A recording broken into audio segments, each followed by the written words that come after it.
साथियों, जय भीम। जय भारत, जय संविधान।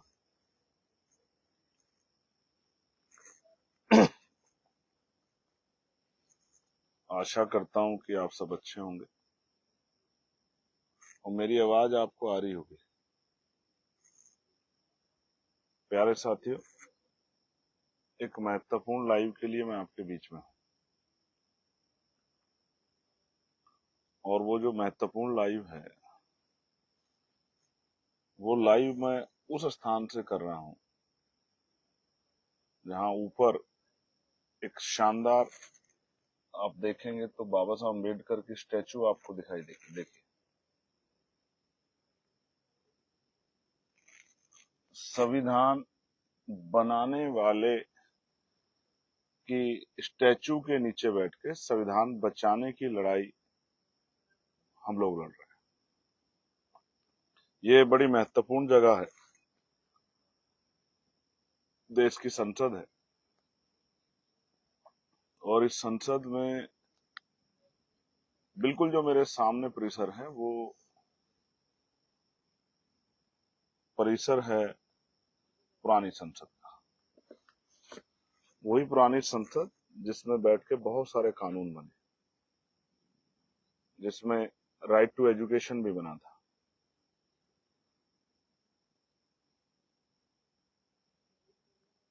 शिक्षा का अधिकार,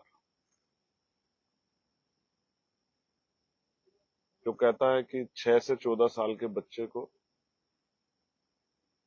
शिक्षा अनिवार्य है। और आज जब हम लोग आंदोलन कर रहे हैं तो भी हम लोग शिक्षा पे ही आंदोलन कर रहे हैं। शिक्षा, पेपर लीक,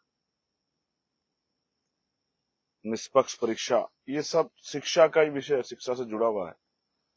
और मेरा इस आंदोलन में जुड़ने का सबसे महत्वपूर्ण रीजन ये था कि शिक्षा मेरा फेवरेट सब्जेक्ट है। आप जानते हैं भीम आर्मी का स्थापना दिवस आज है और भीम आर्मी का जो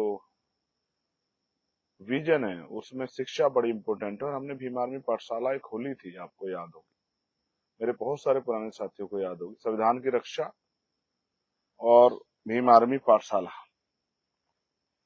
ये दो बड़ी महत्वपूर्ण चीजें थी जो हमारे लिए बड़ी महत्वपूर्ण थी, जिन पे हम लोग बार बार कहते थे कि भीम आर्मी संविधान का रक्षक दल है और हम लोग बुनियादी शिक्षा को, प्राइमरी शिक्षा को मजबूत करेंगे, इसलिए अपने पाठशालाएं खोली। तो मैं अब महत्वपूर्ण लाइव की तरफ आगे बढ़ते हुए जो सीनियर साथी, क्योंकि आज स्थापना दिवस है, मैं उनको पुनः बधाई देता हूँ, मंगल कामनाएं भी करता हूँ उनके लिए और अपने इस महान संगठन के लिए प्रार्थना करता हूँ महापुरुषों से, कुदरत से, कि ये दुनिया का सबसे शक्तिशाली सामाजिक संगठन बने और लोगों को जागरूक करने में और उनके दुख तकलीफें कम करने में, उनको न्याय दिलाने में, उनको जागरूक करने में बड़ा योगदान है। और ऐसे भीम आर्मी भारत एकता मिशन सदियों सदियों अमर हो जाए, इसमें काम करने वाले लोगों का सम्मान दिन रात बढ़े और वो तरक्की करें, वो सारे परिवार। मैं अपनी बात को शुरू करते हुए बहुजन समाज में जन्मे सभी संतों, गुरुओं और महान पुरुषों को नमन करता हूं और मैं चाहता हूं कि आज ये मेरी बात उन सब तक भी जाए जो मुझे किसी कारण से नहीं सुन पा रहे थे, उन तक भी जाए। मेरी इच्छा है कि उन तक ये बात पहुंचे और वो इस बात को सुने कि बेसिक रीजन, वो जो अन्याय हुआ वो तो है ही, लेकिन मैं किस तरह देखता हूँ इस पूरे उसको। मैंने इस पे कुछ काफी रिसर्च किया। आज आंदोलन में रहते और कोई काम तो था नहीं, तो बहुत सारा पढ़ा और मैंने जो लिखा, जो उस तरह से बनाया, उसके बावजूद मैं कह सकता हूँ कि आपको आज जब मुझे आप सुनोगे तो शायद आपको समझ आएगा कि मैंने ये जो डिमांड रखी है कि पेपर लीक सबसे बड़ा देशद्रोह, ये मांग क्यों की है। देशद्रोह एक बड़ा विषय,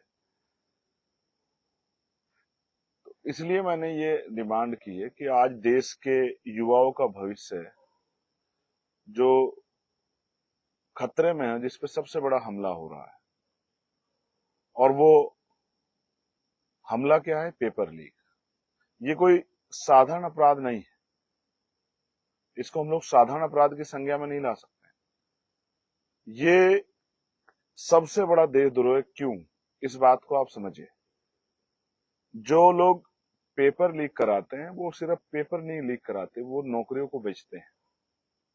और जब वो नौकरियां बेचते हैं तो सिर्फ एक दो 150 हजार 2000 बच्चों का भविष्य नहीं, सारे सिस्टम से खिलवाड़ करते हैं। भारत की संविधान की मूल भावना से, संवैधानिक अधिकारों से, अवसर की समता से, वो संविधान से खिलवाड़ करते हैं, इसलिए देशद्रोह है।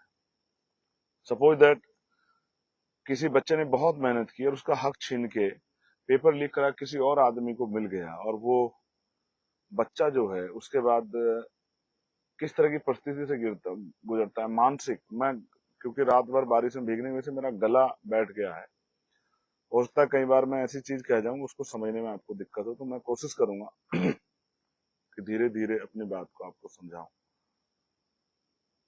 जिससे कि मैं पूरी बात कह पाऊं और पूरी बात समझ पाऊं। प्यारे साथियों, मैं यहाँ संसद में धरने में बैठा हूं। हालांकि ये भी एक वो है कि मैं जाकर जंतर मंतर या कहीं और भी धरना दे सकता था, लेकिन जो काम मैं अकेला कर सकता हूं उसके लिए मैं बहुसंख्यक साथियों क्यों परेशान करूं। जंतर मंतर पे ऑलरेडी प्रोटेस्ट चल रहा है। इस प्रोटेस्ट से क्या हुआ आप जानना चाहते हैं? तो जानिए ये कि जो कल नहीं निकला था वो आज निकला है। जो कल डर रहा था कि कोई बड़ी घटना हो जाएगी, किसी की जान चली जाएगी, ये हो जाएगा, वो हो जाएगा, हम क्यों बीच में जाएं, हमें क्या मतलब है, ये तो उस संगठन का आंदोलन है, ये तो उस पार्टी का आंदोलन है, तो ये है वो है, ये युवाओं का आंदोलन है, किसी पार्टी का आंदोलन नहीं है। और मैं पहला शख्स था जिसने कहा कि पार्टी बाहर छोड़ के आना, झंडा बाहर छोड़ के आना, सामाजिक झंडे लेके आना, महापुरुषों की तस्वीरें लेके आना, तिरंगा लेके आना, इस प्रोटेस्ट को कामयाब करना, ये मैं पहला ऐसा आदमी था। तो आज आप देखो बड़ी हलचल है, ये क्यों कल क्यों नहीं थी? आप देखो परसों क्यों नहीं थी? अगर आप सबको इतना ही प्रेम था इस आंदोलन से, तो परसों आपने इतनी भागदौड़ क्यों नहीं की? कल क्यों नहीं की जब इतने लोग आए थे? आज क्यों की? क्योंकि कल रात से जिस तरह से ये लड़ाई आजाद समाज पार्टी ने आगे बढ़ के ठानी है, तो हर कोई अब लग गया है कि जो मांगे हमने की हैं और जो इतना बड़ा मोब इकट्ठा हुआ था, उसकी मांग तो आज नहीं तो कल माननी है सरकार को।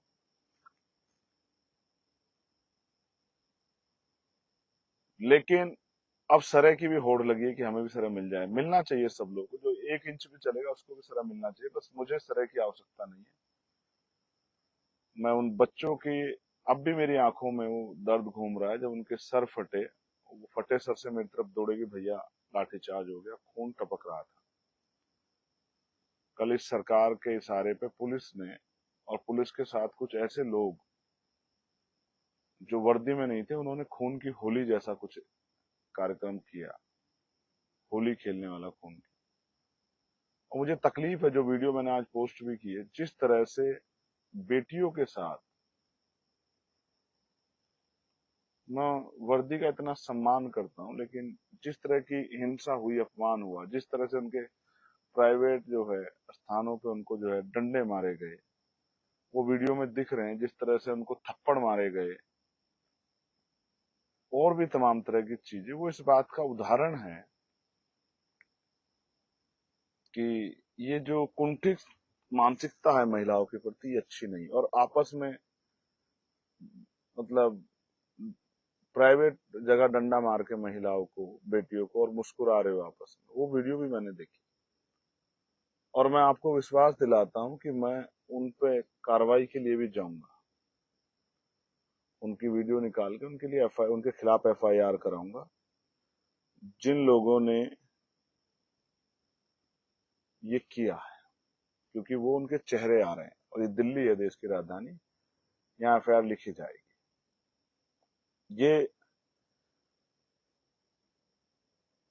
इसमें मैंने सजा में भी कुछ प्रावधान बढ़ाने की मांग की है कि इसमें उम्र कैद हो, कम से कम उम्र कैद, जिसको क्योंकि आजकल पैसे वाले लोग जो भ्रष्टाचार करते हैं वो आसानी से निकल आते हैं बाहर। ये खतरनाक है। तो इसलिए मेरी मांग है कि इसको, जैसे आज देश के प्रधानमंत्री ने, आपके बैठने का इतना असर है कि आप प्रधानमंत्री जी ने भी आज कहा और कल के प्रोटेस्ट का कि भाई जो है हम लोग इस पे नीट पे बड़ा काम करेंगे, पेपर लीक को ये करेंगे, सब चीजें युवाओं के भविष्य खिलवाड़ने की, ये सब बोलना पड़ रहा है क्योंकि नौजवान जाग रहा है। बात दूर तक जा रही है। आज इंदौर में प्रोटेस्ट चल रहा है, मेरी बच्चों से बात हुई थी, और राजस्थान में तो लगातार हो रहे हैं, पंजाब में भी हो रहे हैं, हरियाणा थोड़ा सा भी पीछे, लेकिन हरियाणा भी आगे आ जाएगा समय के साथ, उत्तराखंड भी आ जाएगा, झारखंड, बिहार तो चल ही रहा है, बिहार और मध्य प्रदेश भी चल रहा है, लेकिन आ जाएगा, बिहार भी आ जाएगा, झारखंड भी आ जाएगा। दिल्ली तो आप देख ही रहे हैं, दिल्ली तो सजा हुआ है।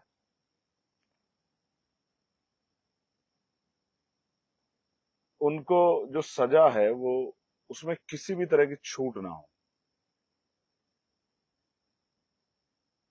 क्योंकि ये एक ऐसा अपराध है जिससे युवाओं का भविष्य, और युवा क्या है, देश की रीढ़, देश की रीढ़ को आप कमजोर कर रहे हैं, जो हम लोग नहीं होने देना चाहते। इसलिए इनकी सजा में कोई छूट ना हो।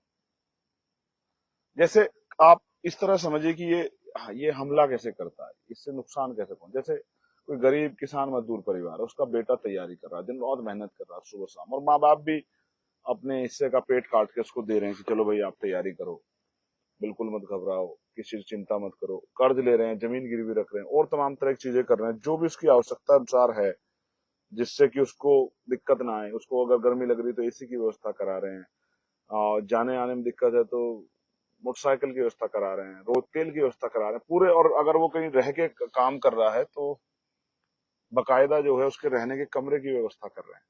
वो सारी चीजें करके दे रहे हैं कि ये बच्चा जो है उसको दिक्कत ना है, क्योंकि माँ बाप ऐसे ही होते हैं।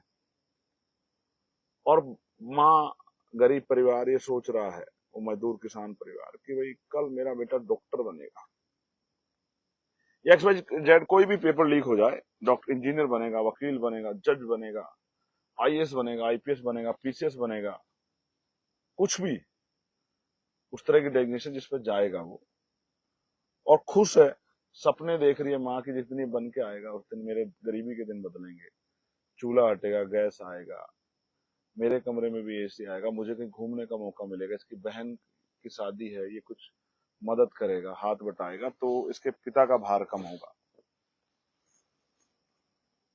ये उनके मनों में सपने चल रहे हैं। बहन के मन में भी चल रहे हैं कि अगर भैया कहीं अच्छी जगह कामयाब हो जाएगा, या भाई के मन में चल रही है कि बहन कामयाब हो जाएगी, तो वो आगे उसकी पढ़ाई में, उसके रोजगार में, उसके लिए कुछ रोज व्यापार करने में कुछ हाथ बटाएगी। तो एक दूसरे से सपने कनेक्ट है। पिता के मन में भी सपने हैं कि मैंने पूरी जिंदगी मेहनत करते करते काट दी, अगर मेरा बच्चा कामयाब हो जाएगा तो मैं भी अब इस शरीर को जो थक गया, बूढ़ा हो चला है, तो भाई मैं भी अब आराम करूंगा थोड़ा सा, और तीर्थ तीर्थ जाऊंगा घूमने, कहीं रिश्तेदारी में समय दूंगा, या कुछ घूमूंगा फिरूंगा, मतलब जीवन के कुछ अच्छा समय बिताऊंगा। और अचानक से पता लगता है एक दिन आपको कि पेपर लीक हो गया है। अब वो जो सारा सपना, उस बच्चे का भी सपने होते हैं, कई बार प्रेम विवाह के सपने होते हैं, कई बार और बहुत सारे सपने होते हैं, कई बार अच्छी जिंदगी जीने के सपने होते हैं, कई बार गाड़ी और तमाम तरह की चीजें लेने के, अच्छा घर बनाने के सपने होते हैं, बहुत सपने होते हैं। और सपने से आगे भी सपने होते हैं, वो सारे सपने खत्म, वो सारी मेहनत बेकार, और मायूसी छा जाती है पूरे परिवार के ऊपर। और वो बच्चा जिसने, हो सकता है पिछले कुछ दिनों पेपर की वजह से सो के भी ना देखा हो, परिवार ने किस तरह कष्ट सहे हो, अब वो टूट गया है बिल्कुल कि भाई ये तो गलत हो गया, बहुत अच्छा पेपर हो गया था, ये बहुत अच्छी तैयारी थी, अब दोबारा मुझसे नहीं होगा, इतनी रातें नहीं जाग सकता मैं एक साथ, इतनी मेहनत नहीं कर सकता, वो टूट गया है। और ये दर्द एक परिवार का नहीं है, ये लाखों करोड़ों परिवार का दर्द है जो मैं आपसे बयां कर रहा हूं। जैसे खाली नीट के एग्जाम को देख देंगे तो 40 लाख बच्चे। इसलिए ये बात मैं आपके सामने रख रहा हूं कि हम जो, ये जो सुसाइड हुए हैं 21-22 जो सुसाइड हुए, कैसे हुए सुसाइड, क्या कारण हुआ? क्योंकि उन बच्चों में निराशा आ गई थी, आशा नहीं बन पा रही थी। लग रहा है कोई दूसरा अटेम्प्ट है, कोई तीसरा अटेम्प्ट, नहीं भाई अब नहीं करूंगा, अब नहीं हो पाएगा, गलत हो गया भाई, अब नहीं मेहनत कर सकता, ये तो हर बार का काम है, 24 में लीक हो गया, 26 में लीक हो गया। इसलिए मैं बार बार कह रहा हूं कि इसके जिम्मेदार शिक्षा मंत्री, ये जो परीक्षा की जो पॉलिसी है, परीक्षा नीति, वो अच्छी नहीं है। मैं चाहता हूं धर्मेंद्र प्रधान इस्तीफा दे, मगर सिर्फ धर्मेंद्र प्रधान इस्तीफा ना दे, उनके साथ साथ सरकार एक अच्छी परीक्षा नीति बनाए कि हमें वायु सेना का सहारा न लेना पड़े और हमारा पेपर लीक ना हो, बच्चों का भविष्य बर्बाद ना हो। ये लड़ाई साथियों नौकरी की लड़ाई नहीं है, सिर्फ ये न्याय की लड़ाई, इसलिए मैं इस लड़ाई के साथ खड़ा हूं।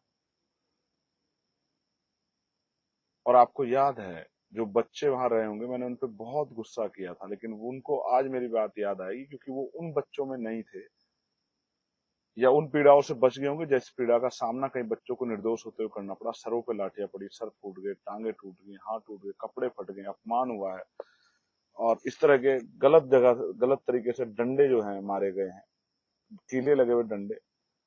वो जब घर जाएंगे तब उनको एहसास होगा कि वो रुकना नहीं चाहते थे, कि हमें मार्च करना है। और मैं देख रहा था आगे पूरा पैक है, और मैं उनसे हाथ जोड़ के अपील कर रहा था कि बैठ जाओ बच्चों। लाठी, उनको लाठी लगी हुई थी, मुझसे कह रहे भैया पीट दिया है, पीट दिया है, चोट भी दिखा रहे, खून भी दिखा रहे। तो मैं उनसे कह रहा कि आप घर से चले हो ना तय करके कि हमें लड़ाई लड़नी है, हमें अधिकार लेना है, हमें इस्तीफा चाहिए शिक्षा मंत्री का, हम उन परिवारों के लिए मुआवजे की मांग करनी है। तो ये सोच के आए, तो ये भी तय करके आए लाठी लगेगी, तो अपनी व्यक्तिगत लड़ाई मत लड़ो। व्यक्तिगत लड़ाई लड़ो, क्या करोगे? पुलिस से आमना सामना करोगे, कानूनी कार्रवाई कर सकते हैं, आमना सामना नहीं कर सकते। दूसरा, अगर हम आमना सामना करेंगे तो हमें गोली भी मारना आसान हो जाएगा।